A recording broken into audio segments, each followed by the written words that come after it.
তুমি এখানে বলতেছো নামাজ না পড়লেও মুসলমান হয়, তো মরার পরে তোমার জানাজার কি দরকার? জানাজা বাদ দিয়ে কুত্তা বিলাই বানরকে যেভাবে পুঁতা হয় তোমাকেও ঠিক তেমন ভাবে পুঁতা দরকার।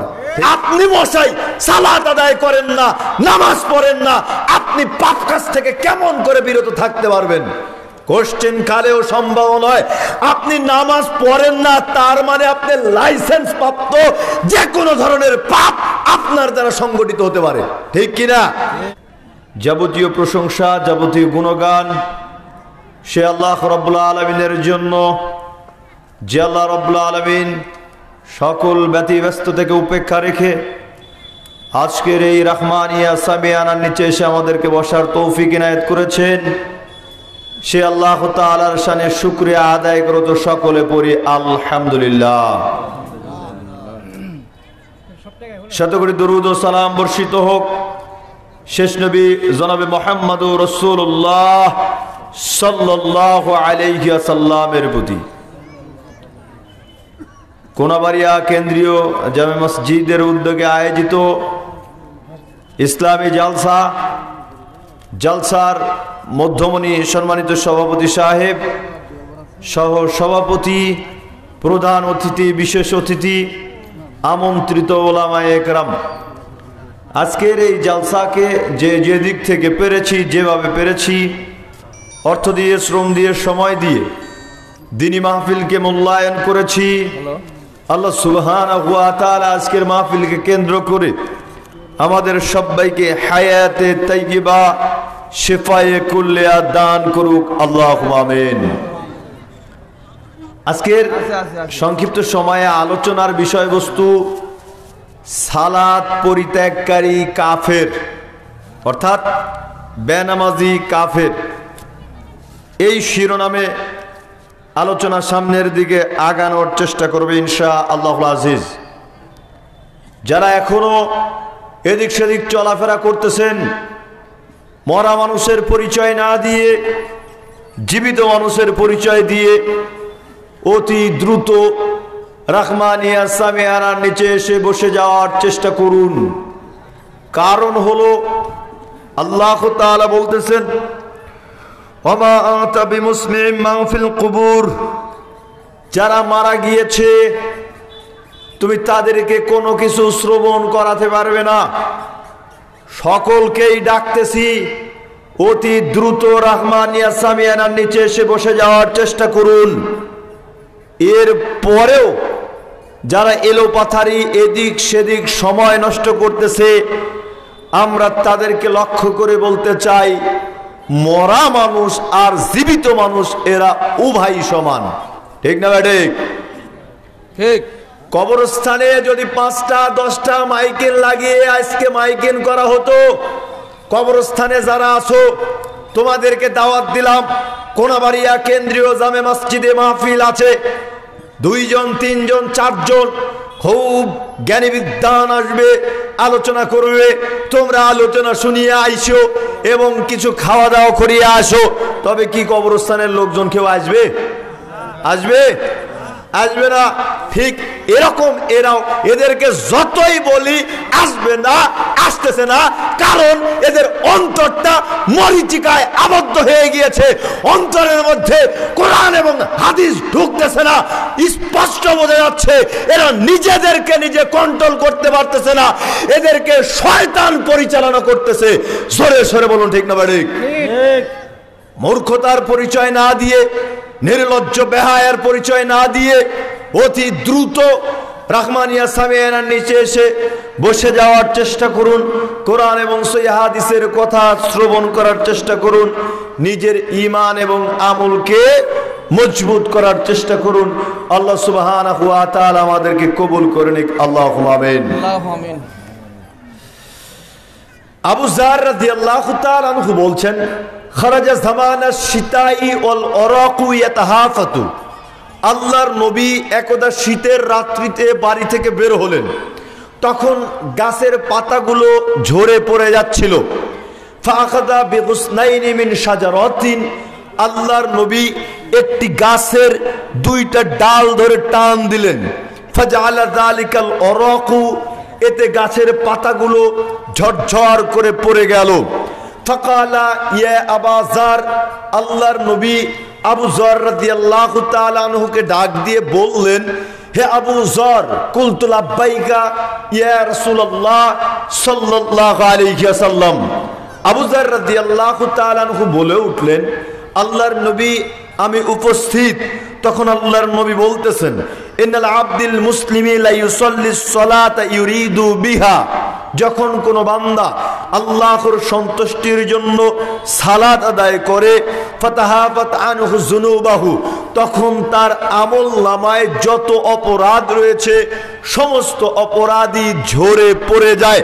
কামা ইয়াতাহাফাত হাদাল অরক ওয়ান হাদিহি শাজারাতি, যেমন শীতের রাত্রিতে গাছের পাতা ধরে টান দিলে, গাছের ডাল ধরে টান দিলে গাছের পাতাগুলো ঝরঝর করে পড়ে যায়, ঠিক তেমন কোনো মানুষ যদি আল্লাহর সন্তুষ্টির জন্য সালাত আদায় করে, তবে ওই ব্যক্তির আমলনামা থেকে গাছের পাতার মতন করে সমস্ত অপরাধী ঝরে পড়ে যায়। জোরে সরে বলুন সুবহানাল্লাহ। কত গুরুত্বপূর্ণ কথা, অথচ আজকে আমরা মুসলিম জাতি পিতৃক সূত্রে মুসলমান হয়েছি, সালাত আদায় করতে চাই না। আরো গুরুত্বপূর্ণ হাদিস অন্য বিবরণীতে আল্লাহর নবী বলছেন, মান তাওয়াজ্জা ফাহসানা বুজুআহু, যে ব্যক্তি সুন্দর করে ওযু করবে, সুম্মা সাল্লা রাকাতাইনি লা ইয়াসহু ফীহিমা, অথবা নির্ভুলভাবে 2 রাকাত সালাত আদায় করবে। কয় রাকাত সালাতের কথা বললেন?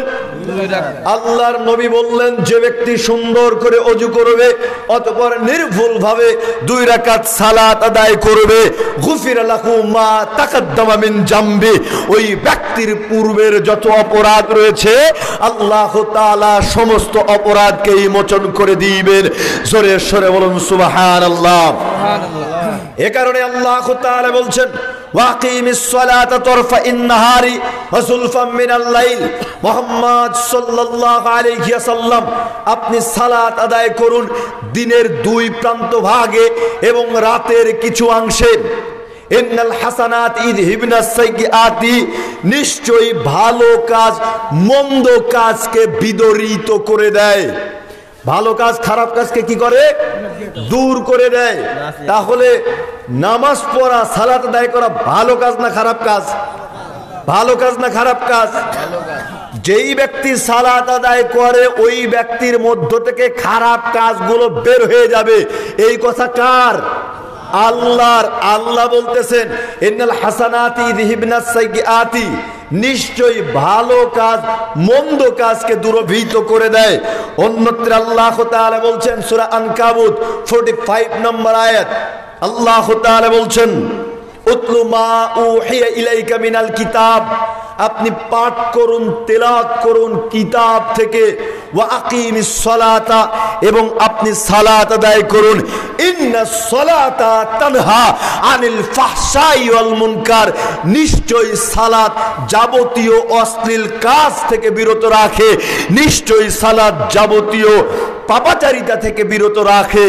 সালাত কি থেকে বিরত রাখে? পাপ কাজ থেকে বিরত রাখে। তো আপনি সালাতই আদায় করেন না, আপনি আর ক্যাং করে পাপ কাজ থেকে বিরত থাকবেন? বৈশিষ্ট্য বুঝেন। আল্লাহ তাআলা বলতেছেন, যে ব্যক্তি সালাত আদায় করে এই ব্যক্তি পাপ কাজ থেকে বিরত থাকবে। আপনি মশাই সালাত আদায় করেন না, নামাজ পড়েন না, আপনি পাপ কাজ থেকে কেমন করে বিরত থাকতে পারবেন? কোশ্চেন কালেও সম্ভব নয়। আপনি নামাজ পড়েন না তার মানে আপনি লাইসেন্স প্রাপ্ত যে কোনো ধরনের পাপ আপনার দ্বারা সংগঠিত হতে পারে, ঠিক কিনা? আল্লাহ তাআলা বলতেছেন, নিশ্চয় সালাত যাবতীয় অশ্লীল কাজ থেকে বিরত রাখে। যারা নামাজি আছে, যারা সালাত আদায় করে, এরাই অপরাধ করে, এরাই পাপ সংগঠিত করে। আর আপনি নামাজি আদায় করেন না, আপনি পাপ থেকে নিজেকে কি করে দূরে রাখতে পারবেন? আপনি নামাজি আদায় করেন না, আপনি অপরাধ করা থেকে নিজেকে কি করে হেফাজতে রাখতে পারবেন? কোশ্চিন কালেও সম্ভব নয়। মানে একেবারে আপনি লাইসেন্সধারী নামাজ পড়েন না, তার মানে আপনার দ্বারা যে কোনো ধরনের পাপ সংগঠিত হতে পারে, যে কোনো সময়, যে কোনো সময়। এই কারণে আল্লাহ তাআলা বলছেন ইন্নানি আনাল্লাহ, আমি আল্লাহ।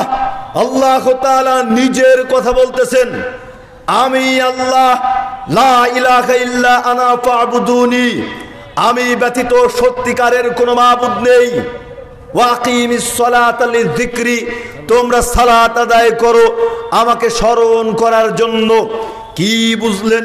আল্লাহ তাআলা বলতেছেন আমি আল্লাহ, আমি ব্যতীত সত্যিকারের কোনো মাবুদ নেই, সালাত আদায় করো আমাকে স্মরণ করার জন্য।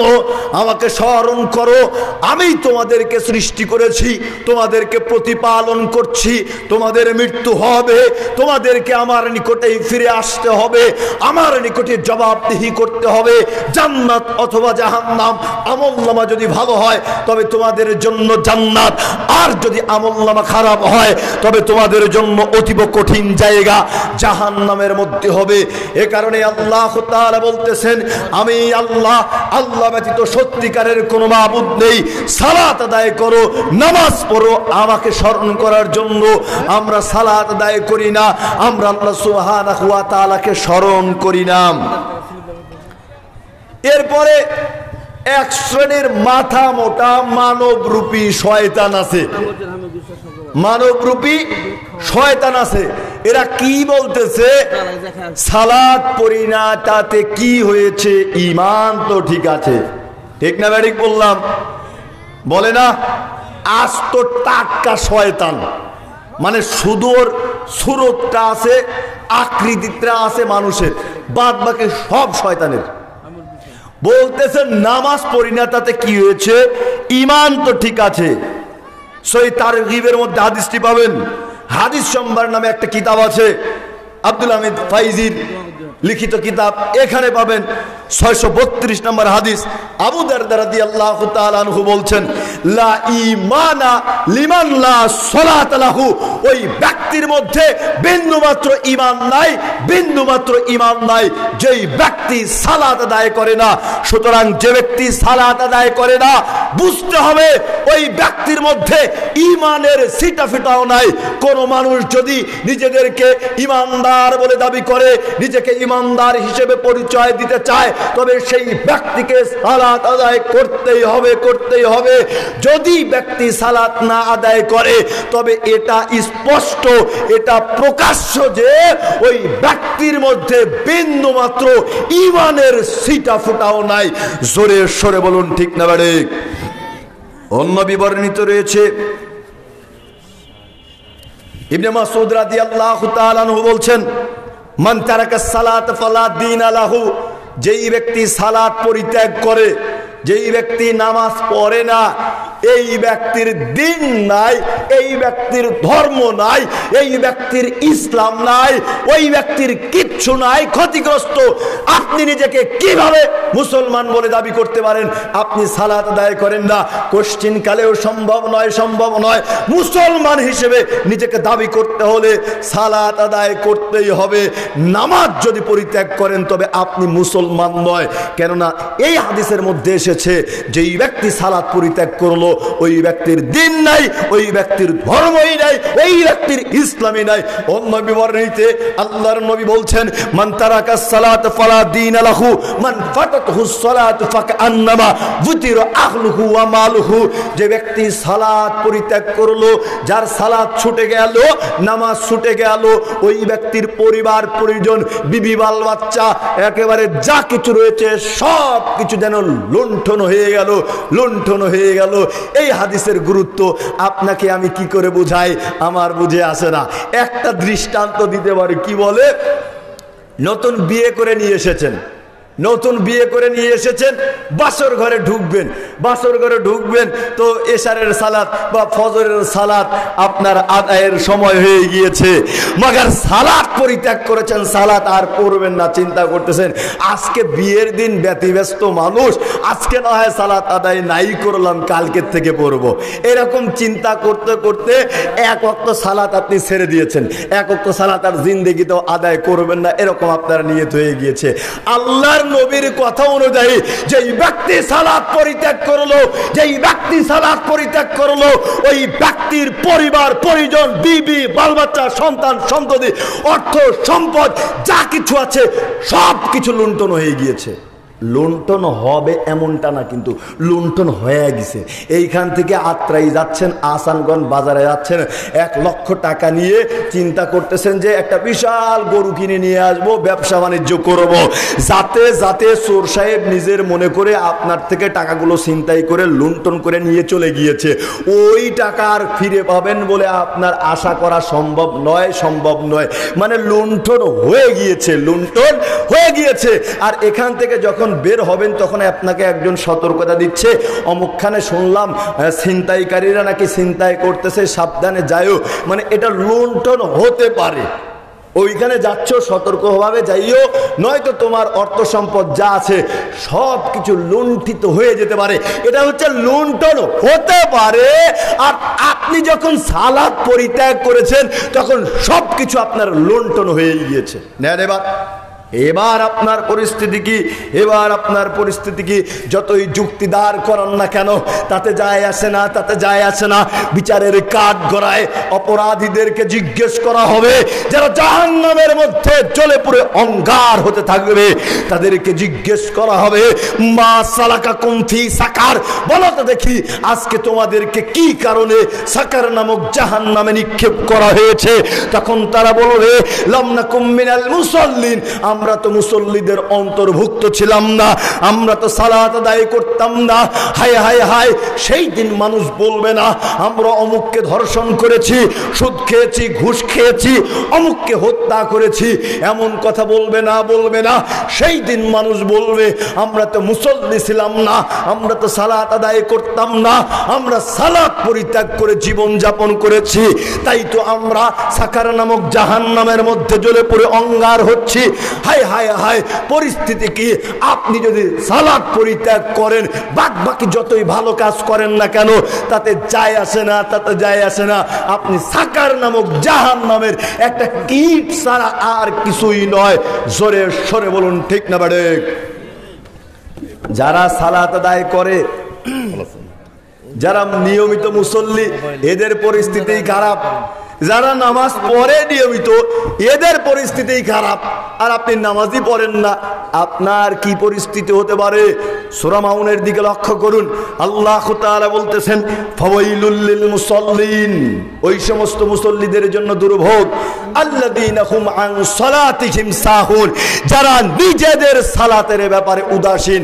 সালাত আদায় করে কিন্তু রাসূলের পদ্ধতিতে করে না, সালাত আদায় করে ওয়াক্ত মতো আদায় করে না, বিলম্বে সালাত আদায় করে, আবার ওয়াক্তের পূর্বেই সালাত আদায় করে। এদের পরিস্থিতি খারাপ আছে। উত্তম সময়ে সালাত আদায় করতে হবে, নির্ধারিত সময়ে সালাত আদায় করতে হবে, ওয়াক্ত মতো সালাত আদায় করতে হবে।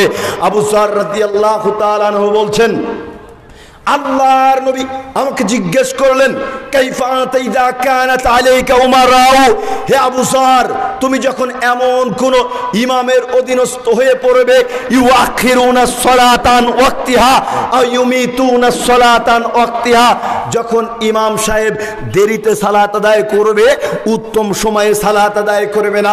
বুঝিয়েন কিন্তু আল্লাহর নবী আবু যর রাদিয়াল্লাহু তাআলা আনহুকে বলতেছেন, আবু যর, তুমি যখন এমন কোন ইমামের অধীনস্থ হয়ে পড়বে যে ইমাম সাহেব উত্তম সময়ে সালাত আদায় করে না, দেরিতে সালাত আদায় করে, আবু যর তখন তুমি কি করবে?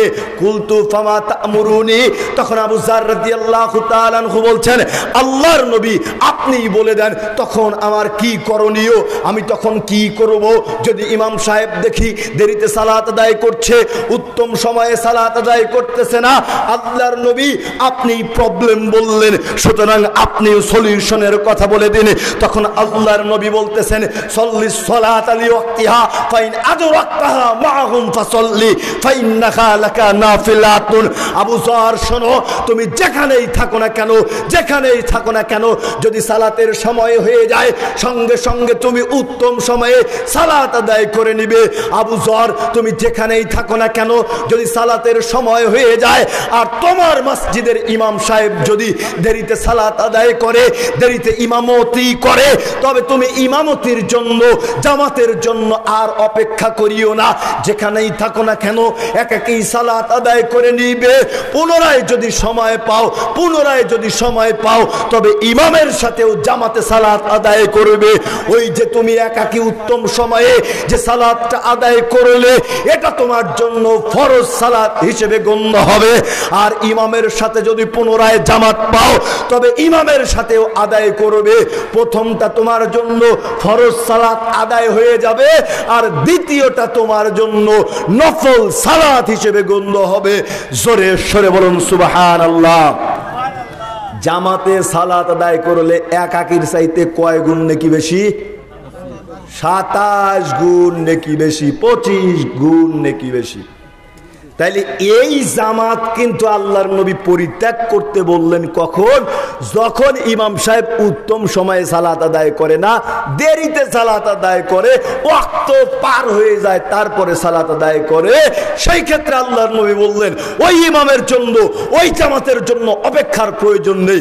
যেখানেই থাকো না কেন সঙ্গে সঙ্গে সালাত আদায় করে নাও। ইমাম যত দেরিতে পড়ে, যদি সময় পাও ইমামের সাথেও পড়ো, ইমামেরটা হবে নফল সালাত, আর একাকী যেটা পড়েছো এটা তোমার জন্য ফরজ আদায় হয়ে যাবে, ফরজ আদায় হয়ে যাবে। সহিহ বুখারী 5970 নম্বর হাদিসের দিকে লক্ষ্য করলে দেখতে পারবেন, আব্দুল্লাহ ইবনে মাসউদ রাদিয়াল্লাহু তাআলা আনহু বলছেন, আল্লাহর নবীকে জিজ্ঞেস করা হলো আইউল আমালি আহাব্বু ইলাল্লাহ, আল্লাহর নবী কোন আমলটি, কোন ইবাদতটি আল্লাহ তাআলার নিকটে সবচাইতে বেশি উত্তম, সবচাইতে বেশি ভালো?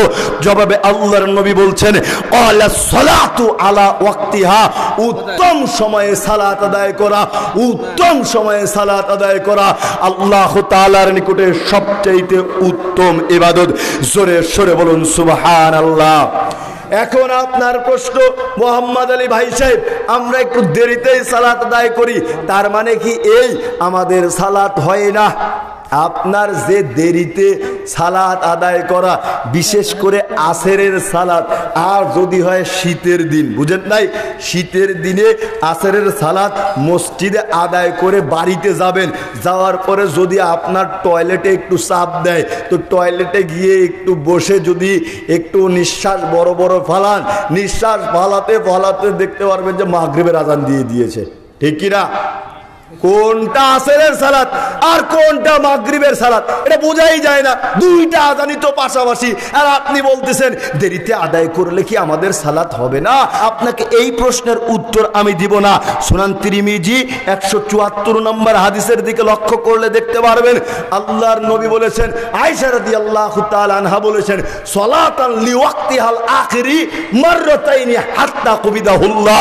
আল্লাহর নবী তার সারা জীবনে দ্বিতীয়বার কোনোদিন, সারা জীবনে কোনো ওয়াক্তের সালাতকে দ্বিতীয়বার শেষ সময় আদায় করেন নাই।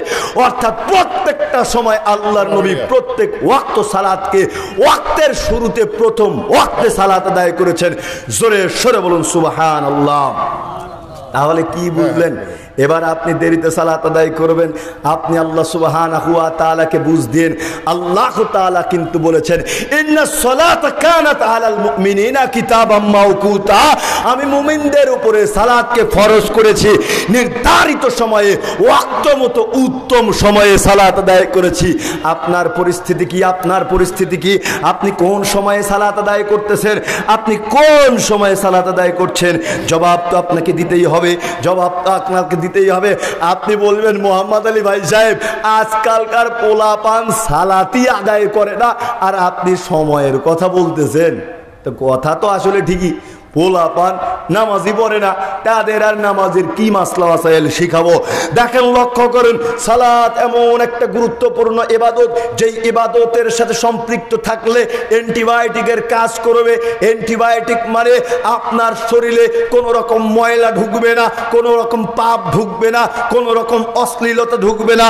আবু হুরায়রা রাদিয়াল্লাহু তাআলা আনহু বলছেন, আল্লাহর নবী বলেছেন, আস-সালাতুল খামসু, 5 ওয়াক্ত সালাত, ওয়াল জুমআতু জুমাতু ইলাল জুমা, এক জুমা থেকে আরেক জুমা, রমজানু ইলা রমজান, এক রমজান থেকে আরেক রমজান, মুকাফফিরাতুন মা বাইনাহুন্না ইজাজতানাবাল কাবাইর। যেই ব্যক্তি 5 ওয়াক্ত সালাত আদায় করবে, ওই ব্যক্তির এক জুমা থেকে আরেক জুমা, এক রমজান থেকে আরেক রমজান, পুরা বছরের যত অপরাধ রয়েছে, ব্যক্তি যদি কবিরা গুনাহ থেকে নিজেকে বিরত রাখে, তবে সমস্ত অপরাধী আল্লাহ সুবহানাহু ওয়া তাআলা নিয়মিত 5 ওয়াক্ত সালাত আদায়ের বদৌলতে সমস্ত অপরাধকেই ক্ষমা করে দিবেন।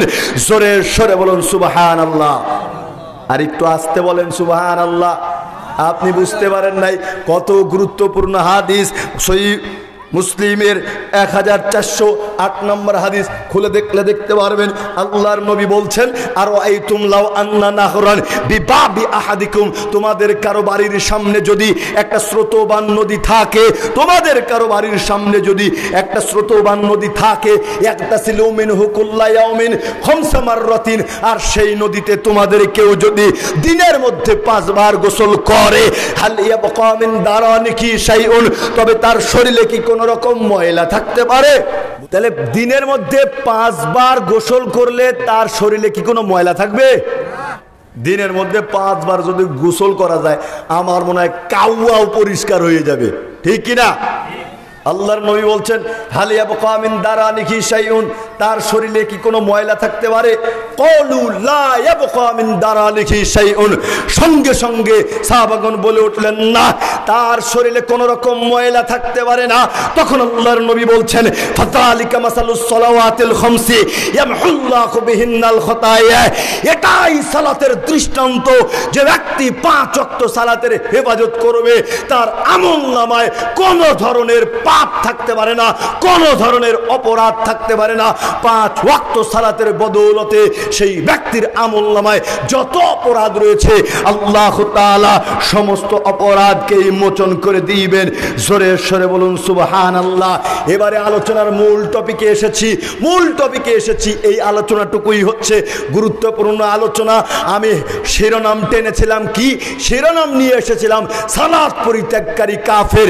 এবারে লক্ষ্য করেন, কাতাদা রাদিয়াল্লাহু তাআলা আনহু বলছেন, রাসূল সাল্লাল্লাহু আলাইহি ওয়াসাল্লাম বলেছেন, ক্বাল আল্লাহু তাআলা, আল্লাহু তাআলা বলতেছেন হাদিসে কুদসি, ইন্নী ফারাস্তু আলা উম্মাতিকা খামসা সালাওয়াতিন, মুহাম্মদ সাল্লাল্লাহু আলাইহি ওয়াসাল্লাম, আমি আপনার উম্মতের উপরে 5 ওয়াক্ত সালাতকে ফরজ করলাম।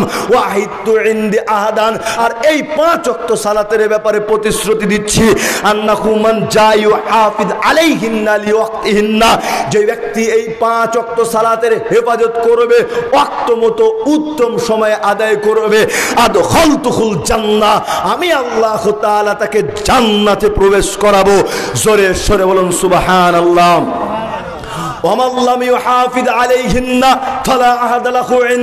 আর যে ব্যক্তি 5 ওয়াক্ত সালাতের হেফাজত করবে না, যেই ব্যক্তি 5 ওয়াক্ত সালাত পরিত্যাগ করবে, আল্লাহ তাআলা তার ব্যাপারে বলতেছেন, তার জন্য আমার কোনো প্রতিশ্রুতি নেই, কোনো ওয়াদা নেই, তার কোনো অঙ্গীকার নেই। ওই ব্যক্তি গোল্লায় যায় যাক, ওই ব্যক্তি ক্ষতিগ্রস্ত হোক, ওই ব্যক্তি ডাস্টবিনে পড়ুক, ওই ব্যক্তি জাহান্নামে পড়ুক, তাতে যায় আসে না।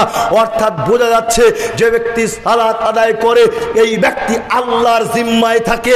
আর যে ব্যক্তি সালাত পরিত্যাগ করে, সালাত আদায় করে না, ওই ব্যক্তির উপরে আল্লাহর জিম্মা থাকে না। আল্লাহর জিম্মা ওই ব্যক্তির উপর থেকে উঠিয়ে নেওয়া হয়। লক্ষ্য করেন, আব্দুল্লাহ রাদিয়াল্লাহু তাআলা আনহু বলছেন, মান সাররাহু আন ইয়ালকাল্লাহু গাদান মুসলিমান, যেই ব্যক্তি বিচারের কাঠ গড়ায় মুসলমান হিসেবে আল্লাহর সাথে সাক্ষাৎ করতে চায়, বুঝিয়েন কিন্তু আব্দুল্লাহ রাদিয়াল্লাহু তাআলা আনহু বলতেছেন, যে ব্যক্তি মুসলমান হিসেবে কিয়ামতের দিন আল্লাহর সাথে সাক্ষাৎ করতে চায়, ফালিহাফিজ আলা হাউলাই সালাতিল খামসি, সে যেন 5 ওয়াক্ত সালাত আদায় করে, 5 ওয়াক্ত সালাতের হেফাজত করে। একেবারেই ক্লিয়ার, একেবারেই স্পষ্ট, কিয়ামতের দিন মুসলমান হিসেবে উপস্থিত হতে হলে সালাত আদায় করতে হবে।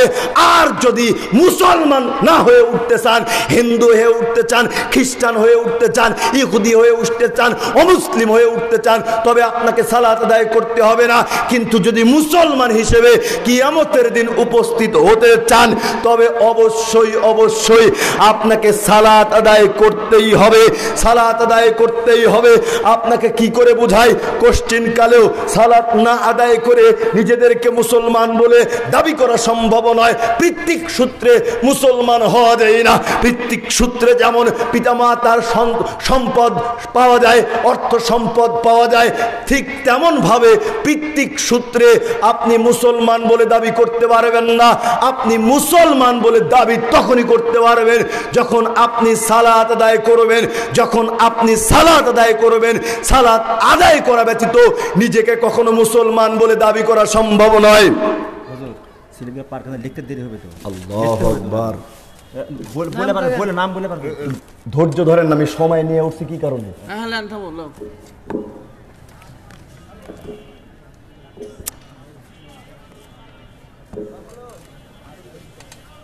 আমি যেখানে আছি আপনারা সময় যদি হিসাব না করেন আমি তো বুঝতেছি।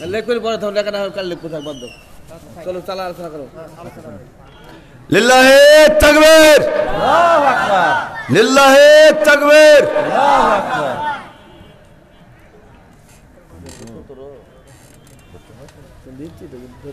সম্মানিত উপস্থিতি, এখনো যারা এদিক সেদিকে এলোপাতাড়ি চলাচল করছেন, উদাত্ত আহ্বান জানাচ্ছি, সময় নষ্ট না করে আপনারা অতি দ্রুত সামিয়ানার নিচে এসে বসে যাওয়ার চেষ্টা করুন।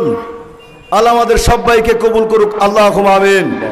এখনো যারা মরিচিকার মতন, সিটা ধানের মতন এলোপাতাড়ি এদিক সেদিক চলাচল করতেছো, উদাত্ত আহ্বান জানাচ্ছি, বেশিরভাগই যুবকেরা, উদাত্ত আহ্বান জানাই, দিনী ভাই তুমি আমার খুব নিকটের মানুষ, সময় নষ্ট না করে একটু আলোচনা মনোযোগ সহকারে শোনার চেষ্টা করো।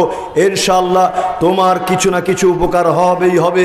বলছিলাম এবার আলোচনার মূল পয়েন্টে এসেছি।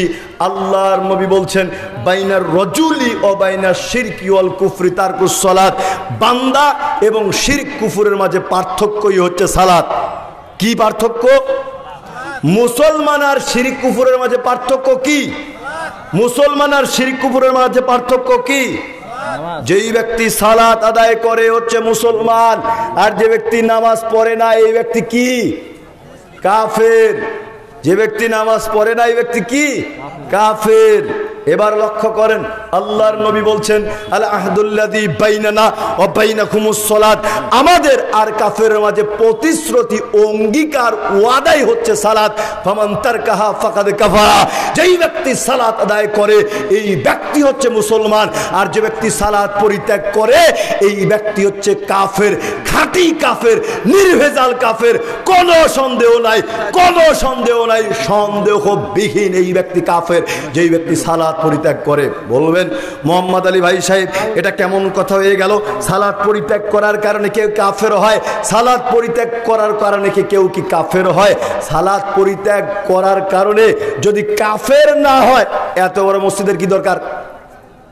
সালাত না আদায় করে যদি নিজেকে মুসলমান বলে দাবি করা সম্ভব, তবে এত বড় মসজিদের কি প্রয়োজন? ইমামের কি প্রয়োজন? মুয়াজ্জিনের কি প্রয়োজন? কোনোই প্রয়োজন নাই। তুমি আজকে মাইক নিয়ে মাইকিং করো যে সালাত না পড়লেও, নামাজ না পড়লেও মুসলমান হওয়া যায়, সুতরাং আজ থেকে নামাজ পড়ার কোনো প্রয়োজন নেই। ঠিক না ঠিক বললাম? যদি নামাজ না পড়ে মুসলমান বলে দাবি করা সম্ভবই হতো, মসজিদের কি প্রয়োজন আছে? ইমাম সাহেবের কি প্রয়োজন আছে? মুয়াজ্জিনের কি প্রয়োজন আছে? কোনো প্রয়োজন নাই, কোনো প্রয়োজন নাই। বেটা তুমি কি বলতেছো যে নামাজ না পড়লেও মুসলমান থাকা যায়? নামাজ না পড়লে বিরাট পাপী, কিন্তু মুসলমান থাকে। মুসলমানের ঘর থেকে, মুসলমানের নাম থেকে নাম কাটা পড়ে না। ওরে ভণ্ড, ওরে বাটপার, তুমি এখানে বলতেছো নামাজ না পড়লেও মুসলমান হয়, তো মরার পরে তোমার জানাজার কি দরকার? জানাজা বাদ দিয়ে কুত্তা বিলাই বানরকে যেভাবে পোতা হয় তোমাকেও ঠিক তেমন ভাবে পোতা দরকার। ঠিক কিনা? নামাজ যদি না পড়ে মুসলমান বলে দাবি করা সম্ভবই হয়, নামাজ না পড়লে যদি মুসলমানই থাকা যায়, তোমার জানাজা পড়ার কি দরকার? তোমাকে জানাজা বিহীন দাফন করা হোক। ও ঠেলার নাম বাবাজি, তখন বলবে না জানাজা তো করাই লাগবে, করাই লাগবে। ওই যে তোমার মাথা মোটা ভণ্ড হুজুর বলতেছে কি, তোমার বাপ সারা জীবন নামাজ পড়েনি, 20,000 টাকা দাও, তোমার বাবার পক্ষ থেকে উমরি কাজা, সারা জীবনের যত নামাজ পরিত্যাগ করেছে তার জন্য 200 রাকাত 500 রাকাত সালাত আদায় করে দিব।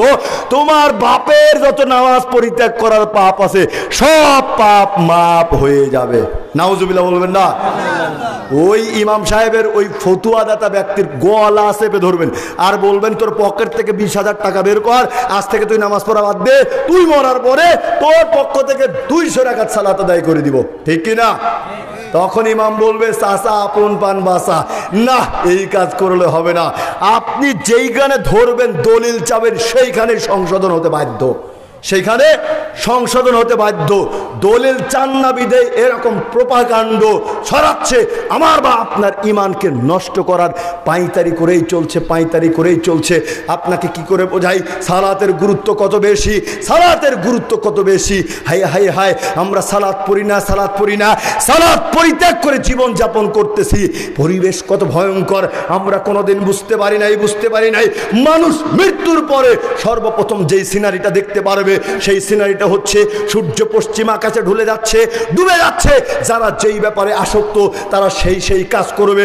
যারা গার্লফ্রেন্ডের সাথে রাত দিন প্রেমালাপ করে, অশ্লীল ভাষা ব্যবহার করে, চট করে তারা লাফ দিয়ে উঠে বলবে হায় হায় হায়, ওই যে দেখা যায় সূর্যটি ডুবে যাচ্ছে, ওই যে দেখা যায় সূর্য ডুবে যাচ্ছে, আমার মোবাইলটা দাও, আমি আমার গার্লফ্রেন্ডের সাথে কথা বলবো, বয়ফ্রেন্ডের সাথে কথা বলবো।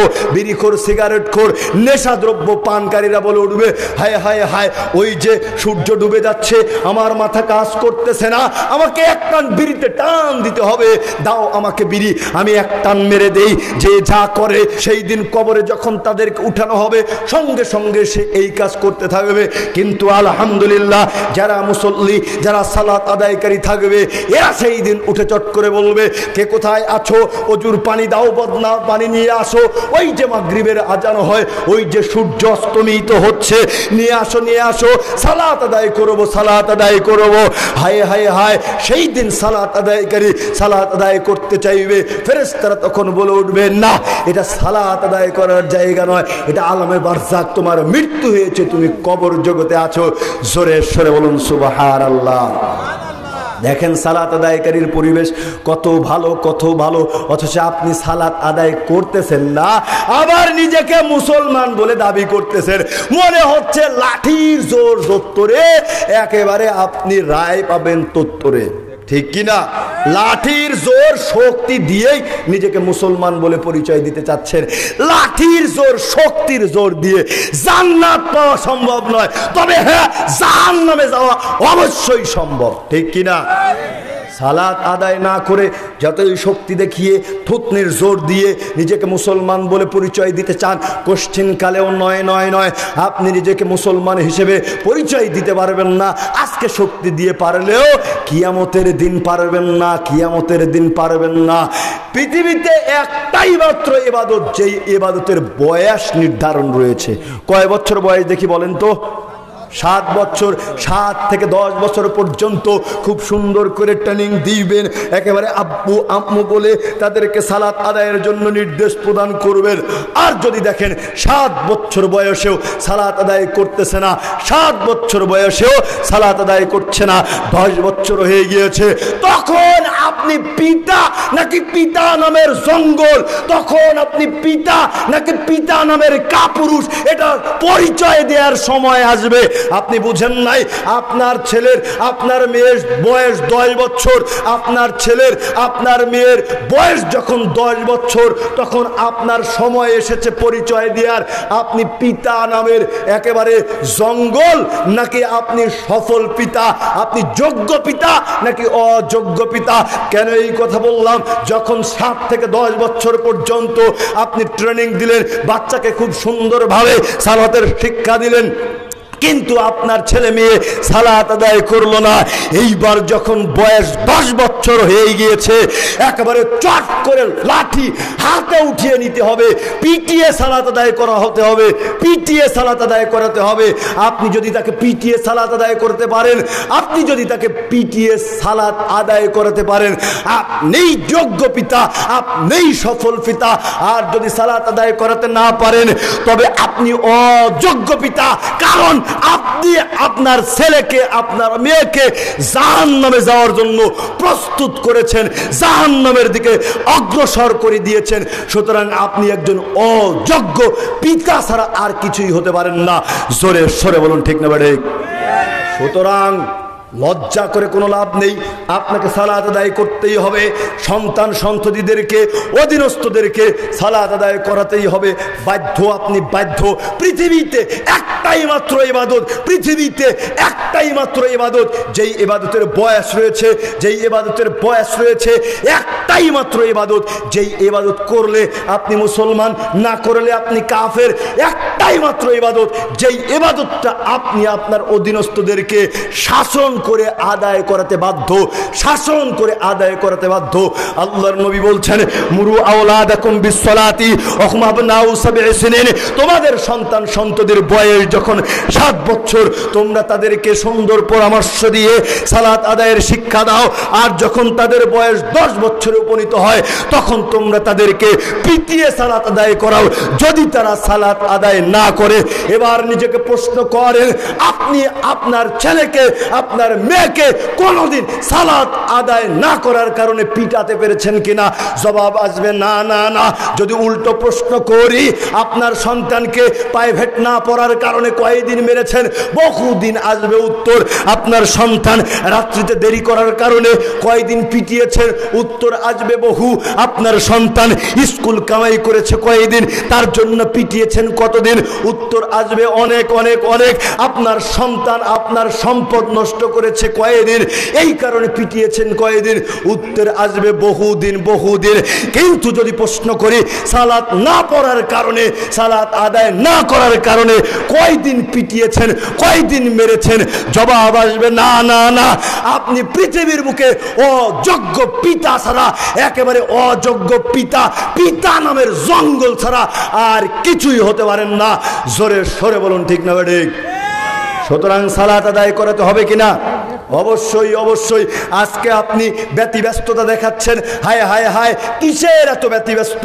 আলহামদুলিল্লাহ, আমাদের দেশটারে কত ভালোবাসি। সবুজ ঘাসের বুকে শিফালির হাসি, চতুর্দিক দিয়ে সুজলা সুফলা, আমাদের দেশটা কত সুন্দর। এরপরে আলহামদুলিল্লাহ আমরা তো আছি রাজশাহী বিভাগের মধ্যে, মায়ের কোলের মধ্যে, কত সুখ স্বাচ্ছন্দ্যে বসবাস করছি। যেখানেই যাই না কেন, যে পরিস্থিতিতেই থাকি না কেন, আমরা খুব সুন্দরভাবে ইবাদত করতে পারি। হায় হায় হায়, অন্য বহির বিশ্বের দিকে যদি লক্ষ্য করি, তবে দেখতে পারবো অনেক জায়গা রয়েছে যেখানে প্রকাশ্যভাবে আজান দেয়া যায় না, প্রকাশ্যভাবে সালাত আদায় করা যায় না। ফিলিস্তিনের দিকে লক্ষ্য করলে দেখা যায়, হায় হায় হায়, তাদের উপরে কি জুলুম নির্যাতন করা হচ্ছে। আলহামদুলিল্লাহ, এদের চাইতে আমরা অনেক ভালো আছি, ভালো আছি। জোরে সরে বলুন আলহামদুলিল্লাহ। আর আপনি বলতেছেন ব্যস্ত। আরে আপনি যত ব্যস্ত, আপনার ইবাদতের ফজিলত ততই বেশি হবে। সুবহানাল্লাহ বলবেন না? যত ব্যস্ত থাকবেন ততই ইবাদতের ফজিলত হবে, ততই ইবাদতের ফজিলত বেশি হবে। আপনি লক্ষ্য করেন, ইয়াজাবু রাব্বাকুম মিন রাই ওয়া মিন ফি রাসি সাজিয়াতিন বিজাবালিন ইউআযিনু বিসসালাতি ওয়া ইউসাল্লি। লক্ষ্য করিয়েন, আল্লাহর নবী বলতেছেন, ওই যে রাখাল, যেই রাখালটি ব্যস্ত মানুষ ছাগল পালছিল, ছাগলকে চড়াচ্ছিল, ছাগলকে খাওয়াচ্ছিল, সালাতের সময় হয়ে গেল, পাহাড়ের উপরে উঠলো, পাহাড়ের উপরে উঠে আজান দিল একাই এবং সালাত আদায় করলো।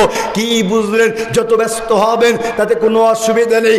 আপনি ব্যস্ত, একাই আজান দেন, একাই সালাত আদায় করেন, বুঝিয়েন। কিন্তু আল্লাহর নবী বলছেন, পাহাড়ের চূড়ায় রাখাল উঠে আজান দিল, সালাত আদায় করলো। এবারে আল্লাহ তাআলা ফেরেশতাদেরকে ডাক দিয়ে বলছেন, উনজুর ইলা আবদি, ফেরেশতারা তোমরা আমার এই বান্দাকে দেখো, হাযা ইউআযিনু বিসসালাতি ওয়া ইউসাল্লি, আমার এই বান্দা আজান দিল, সালাত আদায় করলো, ইয়াখাফু মিন্নি, শুধুমাত্র আমাকে ভয় করে, ফাকাদ গফারতু লিআবদি ওয়া আদখালতুহুল জান্নাহ, আমি আমার এই বান্দাকে ক্ষমা করে দিলাম। ক্ষমা তো করলামই, আমি আমার এই বান্দাকে জান্নাতে প্রবেশ করাবো।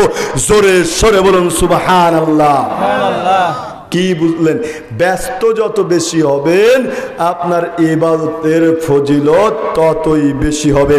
সুতরাং ইবাদত করতেই হবে, সালাত আদায় করতে হবে। নিজেকে মুসলমান বলে দাবি করতে হলে সালাত আদায় করতেই হবে। যত তুক্তি মারেন না কেন, শুনেন, আপনি সালাত না পড়ে যদি মুসলমান দাবি করেন, এই সালাত না পড়ে মুসলমান দাবি করে যত যুক্তি দিবেন, ইনশাআল্লাহ আমরা যুক্তির বিরুদ্ধে, যুক্তি নয় বরং হাদিস দিয়ে আপনাদের জবাবকে খণ্ডন করতে পারবো ইনশাআল্লাহ। দেখেন, আব্দুল ইবনে শাকিক আল উকাইলি বলছেন, লা ইয়ারাউনা শাইআন মিনাল আমালি তারকুহু কুফরুন গায়রাস সালাত। আল্লাহর নবীর সাহাবীগণ সালাত পরিত্যাগ করা ব্যতীত কাউকে কুফরি করা বলে মনে করতেন না। যখনই কেউ সালাত পরিত্যাগ করত মনে করতেন এই ব্যক্তি কুফরি করেছে, এই ব্যক্তি কাফের হয়ে গিয়েছে। কারা?